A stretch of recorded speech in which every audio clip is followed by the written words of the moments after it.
সহজ ম্যাচকে কঠিন করে জিততে হবে। যদি এমন কোনো টুর্নামেন্ট থাকে নিঃসন্দেহে বাংলাদেশই চ্যাম্পিয়ন হবে। আফগানিস্তানের বিপক্ষে যেখানে 10 উইকেটে জয় প্রত্যাশিত ছিল সেখানে টাইগাররা জিতল ঠিকই, তবে জল ঘোলা করে 4 উইকেটে, কোনো মতে টেনে টুনে। তাই তো লজ্জায় মুখ লুকানোর চেষ্টা তাসকিন আহমেদের। শারজায় 3 ম্যাচ টি-20 সিরিজের প্রথম ম্যাচ। আফগানিস্তানের বিপক্ষে টস হেরে ফিল্ডিংয়ে বাংলাদেশ। টাইগার বোলারদের তোপে শুরু থেকে বড় কোনো জুটি গড়তে পারেনি আফগানরা। 31 রানে 2 ওপেনার ইব্রাহিম জাদরান, সেদিকুল্লাহ আতালকে হারায় রশিদ খানের দল। কোনো রান যোগ হতে না হতে রান আউটের কবলে ডারউইশ রাসুলি। সেই বিপদে ঘি ঢালেন রিশাদ হোসেন।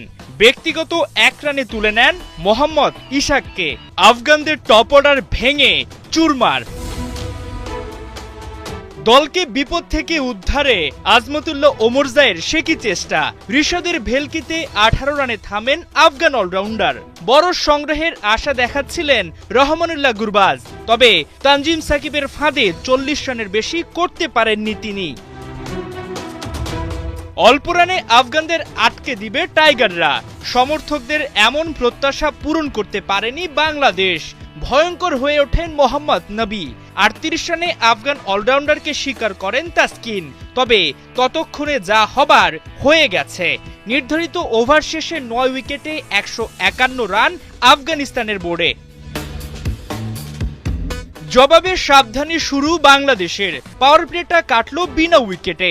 স্কোরবোর্ডে 50 রান।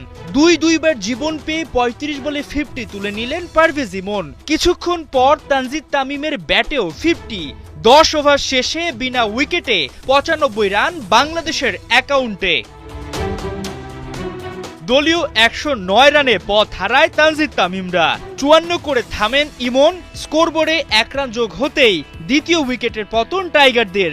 ডাক মেরে সাজঘরে সাইফ হাসান। 50 করে ইনিংস লম্বা করতে পারেননি তানজিদ তামিম। 51 রান করে ধরা খান রশিদ খানে। শুরু হয় টাইগারদের আসা যাওয়ার মিছিল। তাসের ঘরের মতো ভেঙে পড়ে ব্যাটিং লাইন আপ। কে কার আগে কত দ্রুত ফিরে যেতে পারে চলে সেই প্রতিযোগিতা।